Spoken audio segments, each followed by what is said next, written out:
Our first guest is another HBCU grad as well. So yeah, like Thomas mentioned, our guest today is Jayson Johnson, who just graduated from Howard University with a BS in mechanical engineering. Same as us, so it's good. We got 3 HBCU students and 3 MEs now, but also minors in computer science and math.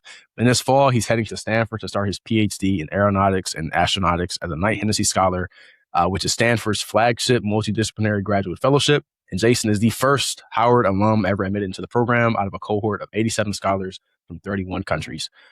He's had a ton of research experience sitting at the intersection of aerodynamics, heat transfer, scientific machine learning, and this has taken him through some serious labs, including MIT's Hypersonics Research Lab, Johns Hopkins Applied Physics Lab, Howard's After Lab, and an internship at Muon Space, a satellite company where he worked on both simulation and actual flight hardware qualification.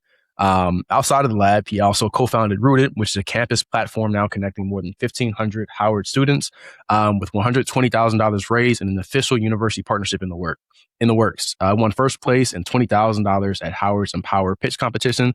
He's also a CAR STEM Scholar, a Patty Gray STEM Fellow, an ASME Research Award recipient, and a brother of Alpha Phi Alpha Fraternity Incorporated Beta Chapter. And we wanted Jayson as our first guest because his story runs directly through the question that this show and this platform is built on. How do you get inside rooms and institutions that were not designed with a clear on-ramp for you or for people that look like us? And once you're in, how do you use that position to build the on-ramp for the next person that comes after you? So yeah, like I said, welcome everybody. Jayson Johnson, our first guest on the episode. Yeah, we got a ton of stuff we want to jump into today, man. Man, loaded intro, bro. Jayson, tell us how you feeling. Yeah, I'm feeling great. I just want to say I'm really excited to be here in the Black Blocks Theory podcast. I'm really excited to just dive into like a lot of amazing topics and just talk about something that's also like near and dear to us.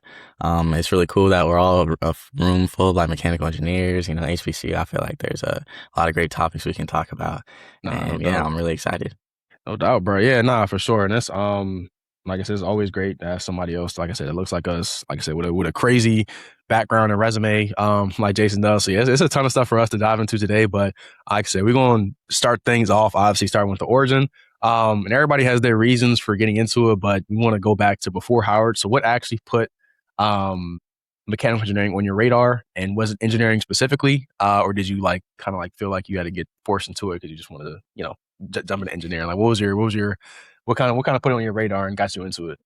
There was always a push for me when I was younger just to like be innovative and creative, especially like from my parents and things like that. But for me, I generally was so curious in a lot of things. I really didn't know what I wanted to do.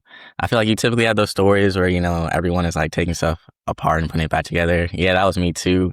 But something for me is I was just really indecisive. So I just chose a major that I was like, okay, like I could really do anything with STEM. And it was already being pushed really heavy, of course. And so wanting to do STEM and things like that, I was like, what's the most broad thing I can do? And that ended up being mechanical engineering. Like there's really nothing you can't do. We do everything. Facts. I'm sure y'all hear that a lot all the time too. No, for sure. And so, yeah, I just decided to like take my chances, see what I liked and didn't like. And through like doing mechanical engineering or just like doing a lot of math and science, I was able to really narrow it down to like, okay, I like building stuff. And I actually kind of want to get into like aerospace a little bit more too. When I was in high school, I had the opportunity to work at the Johns Hopkins Applied Physics Lab. And that was really great for me because I had a mentor who actually had the same name as me, and he was from Maryland. And he would just expose me to so many cool things like aerospace, heat transfer, hypersonics. And to me at the time, like anything that moved really fast was really interesting to me. So I kind of just built upon that. And that's just what got me more interested. I want to major in it in college. And then I was able to do research in the same field. And it just kept growing since then. And I was like, okay, well, I'm good at this. I might as well keep doing it. So it was a little bit of both. Like, I was put into it, but I just wanted to continue doing it. And we'll see where it goes now. Nah, that's fire.